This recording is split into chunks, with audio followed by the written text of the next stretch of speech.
Olá pessoal, bom dia! Estamos aí começando um novo vídeo no canal Fazendo História e hoje traremos um assunto relacionado a isso. Quem sabe o que é isso? Bíblia Sagrada. Aqui nós temos 4 tipos de Bíblia, mas qual o assunto da história que vai ter a ver com essas Bíblias?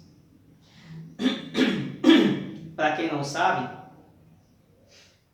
o assunto que vou trazer hoje nesse vídeo tem tudo a ver com essas Bíblias. Essa primeira Bíblia é a Bíblia Católica.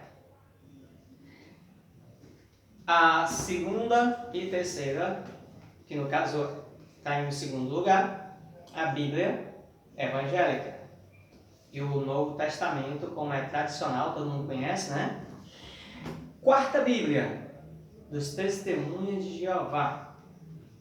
Quinta Bíblia, ou Livro dos Mormons. Mas trouxemos esses livros sagrados para o povo religioso, praticante dessas religiões que a gente acabou falando no nome da Bíblia, que é catolicismo, evangélicos, testemunhas de Jeová e mormons. Mas o que é que essas Bíblias têm a ver com o nosso assunto? Hoje nós vamos abordar reforma. Nos livros de história didático, eles têm reforma e contra-reforma. Eu vou abordar só a primeira parte, tá bom? Então, nós vamos estudar hoje, ver no nosso vídeo, reforma. Onde aconteceu? Quem foi que principiou, quem foi que iniciou essa reforma? Quais são as consequências dela? Quais são as importâncias para os nossos tempos? Os dias atuais, repercute ou não uma sequência do passado? Para quem já viu os meus vídeos, sabe que sim. O passado e o presente, eles não são desvencilhados, eles não são separados, eles estão unidos, porque o presente depende do passado e o passado ele faz acontecer o presente. E é uma continuidade, é um processo histórico no tempo e no espaço. Mas vamos se concentrar no nosso tema de hoje, que é reforma. Reforma do quê? Você pode imaginar uma casa. Você mora numa casa e de repente aquela casa está começando a ficar velha e você começa a perceber alguns pontos críticos nela, que você não está mais concordando, uma rachadura, um vazamento na hora de uma chuva, fica pingando, uma porta que está velha. Então você começa a observar e dizer assim, poxa, essa casa precisa de uma reforma. Foi isso que aconteceu. Mas quem foram os reformistas e de quê? Quem foram os reformistas? Os primeiros citados como reformistas, John Wycliffe e John House. Esses são os primeiros reformadores da Igreja Católica. Reformar o quê? A Igreja Católica. Mas quem vai marcar a nossa história vai ser Lutero, um alemão que era monge, que os pais dele queriam que ele se formasse em Direito.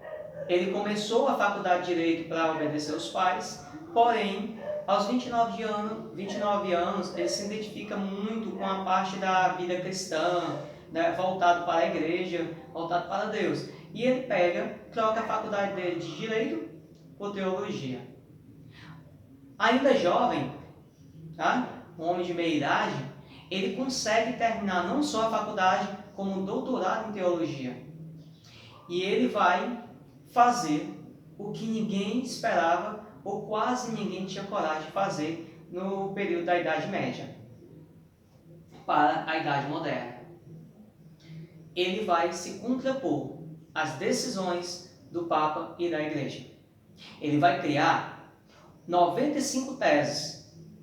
No meio dessas teses, 3 são veementemente contra a construção da Basílica de São Pedro em Roma. Por que ele era contra? Porque o Papa estava pedindo ajuda para construir, ajuda financeira, para construir a Basílica de São Pedro e pedindo que quem colaborasse, ele daria a indulgência eterna. O que é indulgência? Perdão. E as pessoas que colaborassem com a Basílica de São Pedro, mesmo que tivesse pecado 1001 coisa, seria perdoado eternamente. E Lutero, que era um monge, que vivia segundo as Escrituras, foi totalmente contra.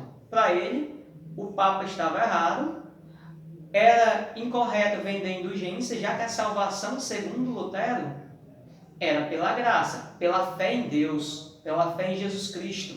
Tá? Então, o que vai acontecer?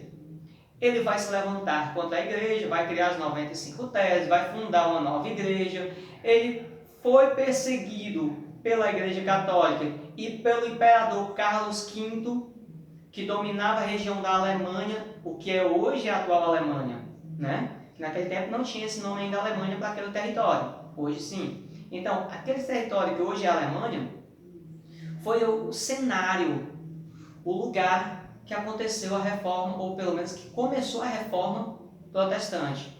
Mas por que chamar protestante? Porque eles protestavam contra a Igreja Católica. E um dos feitos marcantes de Lutero vai ser, durante 2 anos que ele está escondido numa torre, lá na Alemanha, protegido por alguns príncipes, vai ser a tradução da Bíblia para o alemão. Coisa essa que era proibida. A Igreja Católica proibia a tradução da Bíblia para outros idiomas. Então, se podemos usar a palavra pioneiro, Lutero foi o pioneiro na tradução da Bíblia. Lutero vai fazer isso e ele vai ter uma força, além do apoio dos príncipes, de alguns que eram contra a igreja. Não era só ele, tinha muita gente contra a igreja, mas tinha medo de se opor, né? Lutero, além disso, vai ter uma outra ajuda. Ele vai ter a ajuda da imprensa. Lembra, em algum momento eu devo ter falado para vocês que a imprensa foi inventada lá alguns séculos antes, lá século X, século XI, pelos chineses? Pois é. Essa mesma imprensa ela foi aprimorada no século XV para o XVI, lá na Europa. E esse aprimoramento da imprensa, que é o que? Prensar letras sobre papel para fazer um livro como esse. Um livro maravilhoso aqui do 7º ano. Tá? Isso daqui, a imprensa, vai ajudar muito, porque a Bíblia ela foi traduzida pela primeira vez por Lutero, mas começa a ser divulgada e prensada várias vezes por outras pessoas. E muitos outros vão começar a fazer isso. Tá? Muitos outros vão traduzir a Bíblia para outros idiomas. Lutero foi o que mais foi referência em questão da tradução, mas não foi só ele, tá? Antes tinha gente que já tinha tentado, depois dele muita gente fez isso, e isso foi o fortalecimento para a divulgação da Bíblia e a divulgação da fé pela graça. Mas a gente vai ver na história que, além dele, existiam motivos para fazer reforma. Quais? A insatisfação dos reis e príncipes, tinha gente que não estava satisfeito com a igreja, a corrupção e o despreparo do clero. A gente vai ver na história que os padres, que no caso eram chamados de sacerdotes, e ainda são, eles não tinham preparo de lutar com o povo, de ensinar o povo. Os papas, muitas das vezes, ainda no período da reforma, eram indicados por famílias ricas. Qual o critério para ser papa? Rico. Então, tem outros, os bispos, também fazendo venda de indulgência, corrupção. A gente vê na história, por exemplo, alguns bispos vendendo ossos velhos que achavam no meio dos territórios lá da Alemanha, vendendo, dizendo que era do jumento que levou Jesus no domingo de Ramos, que a gente até celebra até hoje, a gente não, os católicos.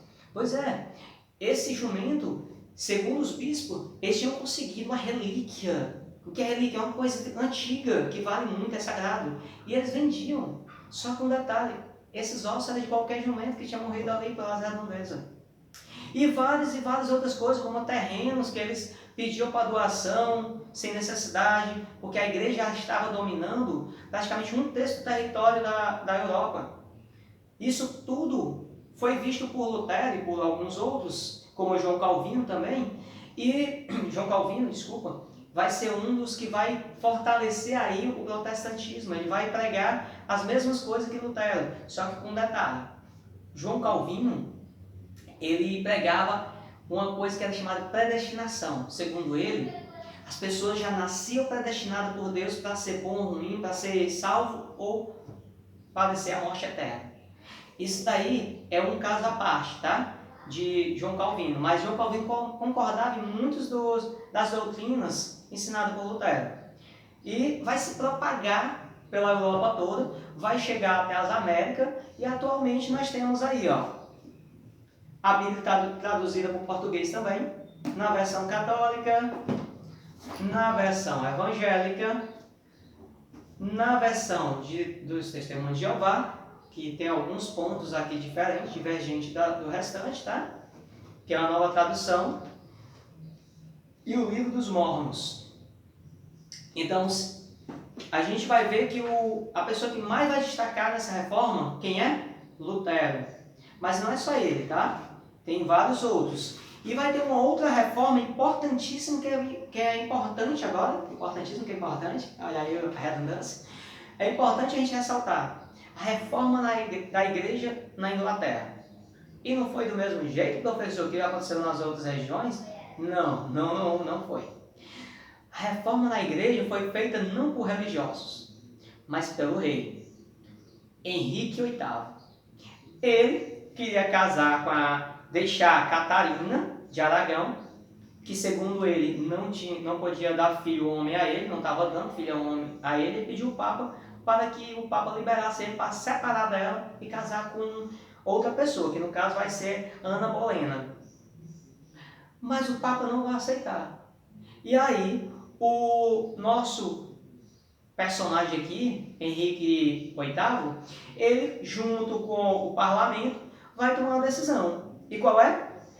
Ele vai ter um ato de supremacia, vai se tornar não só o líder governamental do país, como o líder religioso. E aí, ele desvencilha da Igreja Católica, a Igreja Católica, inclusive, excomunga ele, e ele cria uma nova religião, a anglicana. Professor, essa igreja anglicana, ela ainda existe hoje em dia? Sim, tem alguma sede aqui no Brasil também. Ela se propagou pelo mundo, tá? Aqui no Brasil é muito fashion, que bom.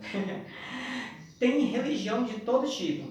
Ela é bem mista, a nossa religião. Inclusive, a própria religião católica, ela se moldou, né, a várias outras religiões. Se moldou, que eu digo assim, tem alguns costumes de outras religiões africanas, por exemplo, é importante a gente ressaltar, dentro da Igreja Católica. E o que foi que possibilitou isso? A Reforma Protestante.